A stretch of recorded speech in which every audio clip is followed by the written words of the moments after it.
Hello again, 42nd day, 41st day, second video. Let's start in the chronological survey, 18th section, whatever page. I want to go on to the ancient Egyptians. I say ancient because the Egyptians are there today. If I talk about the Egyptians like the Greeks, they're there. But I mean the ancient Egyptians.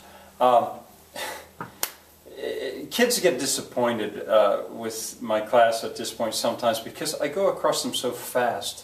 The truth is the ancient Egyptians have captured the modern imagination at different times. But to what extent did they leave things that have profoundly influenced us, that are classic?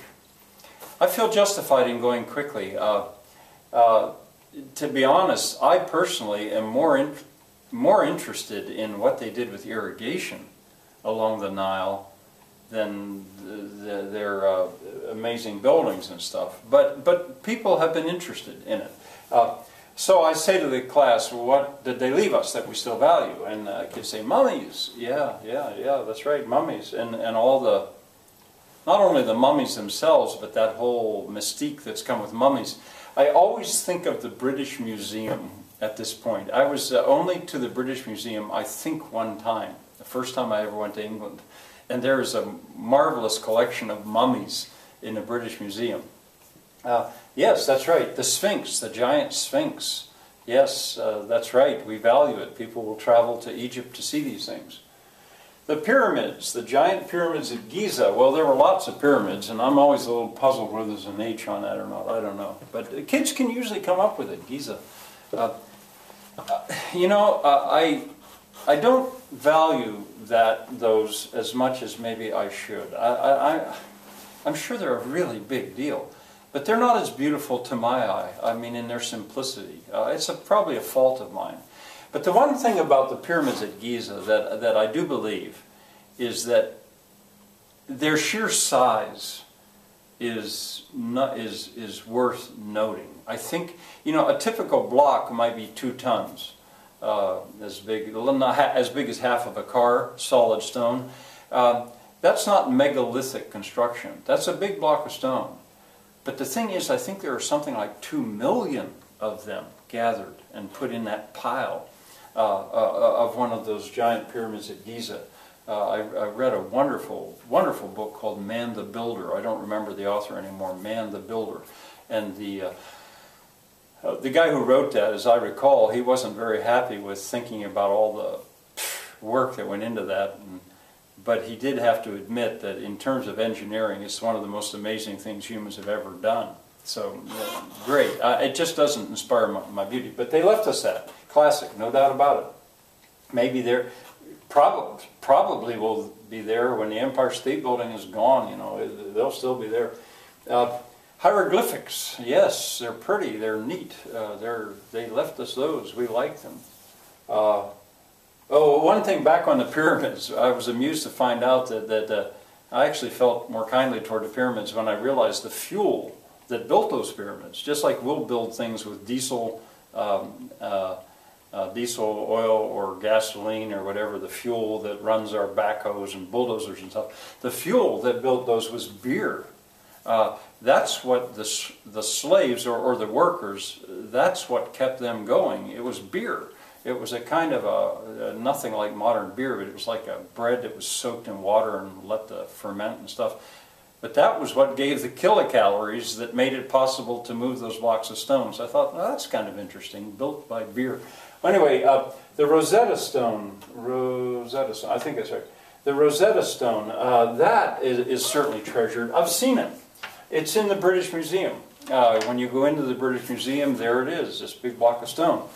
And I'll ask the kids about this, and they'll usually know. Some of them will usually know about it. The thing about the Rosetta Stone, found by one of the officers in Napoleon's army during the Napoleonic Wars when he was in Egypt, and then brought back, well, I don't know how it ended up in London at the British Museum. Well, that's for another class, not this class. But anyway, the thing about it was it had 3 languages, and they all said the same thing. And one of those languages was hieroglyphics. And that was the key to make it possible to read those hieroglyphics. Now that's going to give me an excuse to jump back to linguistics. Back to linguistics. I think it's the 7th section. I really do need to give myself a chart so I can tell you exactly where to go. And under a wavy line, all the way over to the left, I write down parallel texts. Because a parallel text is when you've got the same thing written in more than one language. And the Rosetta Stone is by far the most famous parallel text, an important parallel text. It took years, decades to sort it out. It was not an easy thing. As a matter of fact, the story of he started working on it as a teenager and ultimately solved it. The guy that figured out the Rosetta Stone was a very interesting story. Well, museum guys, if you go into a museum, sometimes I'll I'll pick up one of every one, because the one that comes to mind is the Rijksmuseum in Amsterdam. There I went in, and here was a guide because so many tourists come that speak different languages. Well, I got one of every kind, because there I had a parallel text. I had about 5 or 6. I've gone into museums and explained to them that I'm a teacher. Could I please have one of each? And they've been given to me. Instructions on packaging here in the United States is usually in English, French, and Spanish. That would be a parallel text. Now, armed with a parallel text, a linguist could figure those languages out if that's all they had. So they're very valuable.